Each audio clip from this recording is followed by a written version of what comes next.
देखो यार, तो आज की इस क्लास में 5 मिनट की क्लास में सबसे पहले हम टॉपिक को पढ़ेंगे, उसके बाद से हम टॉपिक की थोड़ी सी डिटेल को पढ़ेंगे, फिर उसके बाद से हम एमसीक्यू क्वेश्चन को देखेंगे और सारा होगा बस 5 मिनट में। तो 5 मिनट में ध्यान यहीं पे केंद्रित कर लो, कहीं आपको अपने ध्यान को विचलित नहीं करना है। तो ध्यान से इस टॉपिक को देखते हैं। सबसे पहले बात करते हैं प्रकाश के परावर्तन के बारे में, जो हमारा आज का टॉपिक है। तो इस टॉपिक में एक बात ध्यान देंगे, ये जो मैंने स्लाइड लिया है ना, ये 3D इमेज है, ठीक है। और इसको हम इसके थ्रू देखेंगे, क्योंकि कॉपी पे हम 3D इमेज ड्रॉ नहीं कर सकते, क्योंकि ये 2D है, ठीक है। तो इस बात को समझना है।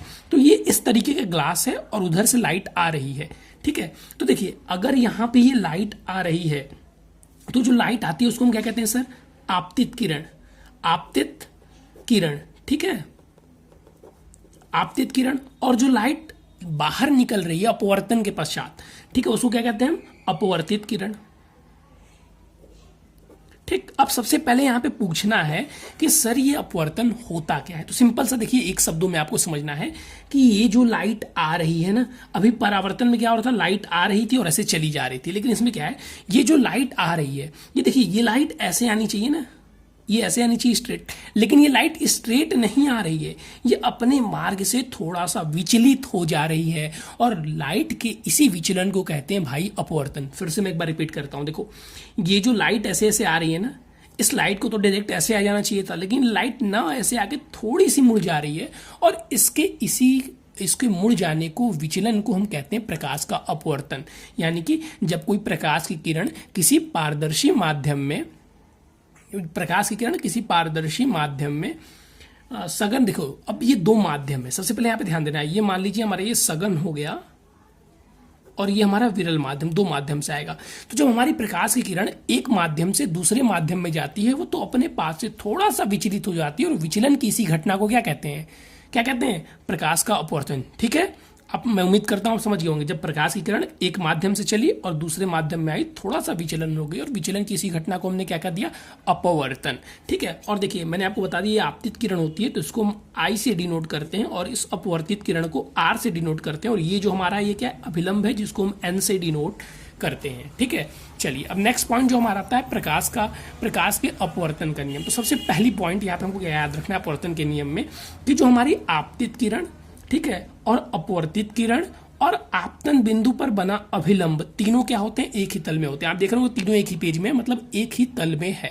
तो इस बात को ध्यान में रखेंगे।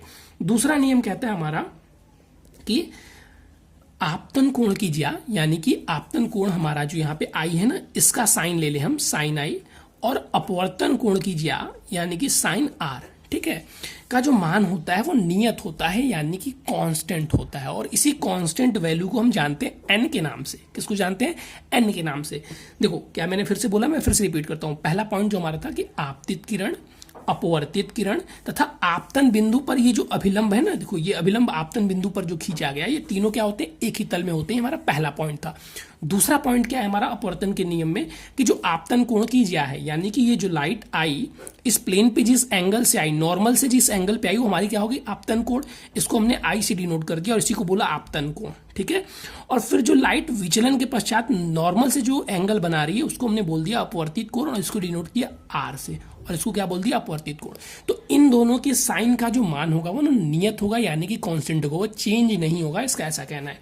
और इसी को हम क्या कह देते हैं? इसी को हम कह देते हैं भाई, क्या कह देते हैं? इसी को हम कह देते हैं अपवर्तनांक, ठीक है, सापेक्ष अपवर्तनांक या अपवर्तनांक, ठीक। अब अपवर्तनांक देखिए, किसी माध्यम का अपवर्तनांक हमको निकालना है, तुम क्या करेंगे? वायु में प्रकाश की चाल बटे में माध्यम की प्रकाश की चाल।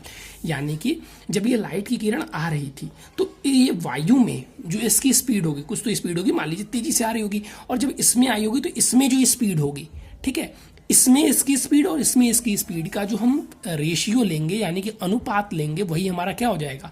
जो अपवर्तनांक हो जाएगा, ठीक है। तो मैंने 3 चीज यहाँ पे आपको बताई है, मैं फिर से रिपीट कर देता हूँ आपको। प्रकाश का परावर्तन क्या होता है? लाइट आई और अपने मार्ग से थोड़ी सी विचलित हो गई, इसी घटना को अपवर्तन कहते हैं।